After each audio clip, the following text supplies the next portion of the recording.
প্রেম জেগেছে আমার মনে বলছি আমি তাই। ওরে বাবা, বৌদির কি ভালো ব্যাগ। তোমায় আমি ভালোবাসি, তোমায় আমি চাই, উরি উরি বাবা। বৌদিমণি, এই ব্যাগটা কোথা থেকে কিনেছো গো? 2 বছর আগে তোমার দাদা আমাকে গিফট করেছে। 2 বছর আগে?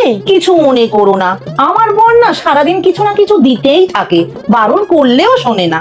এই দেখো না, কালই তো এই নতুন শাড়িটা আর এই গলার হারটা এনে দিয়েছে। তাই নাকি? তাই 2 বছরের মধ্যে দাদা তোমাকে কি কিনে দিয়েছে? যেটা আমাকে আমি বুঝতে পেরেছি, কিচ্ছু দেয়নি, তাই তোমার মনে পড়ছে না। তুমি এটা ব্যবহার করছো বলেই দেয়নি। দাদা এত ভালো চাকরি করে, তাও দেখো। তার থেকে ভালো আমি এটা নিয়ে চলে যাই, এখানে থাকলে দেখতে পেয়ে যাবে। তুমি ঠিকই বলেছো, দাঁড়াও জিতকে আমি মজা দেখাচ্ছি।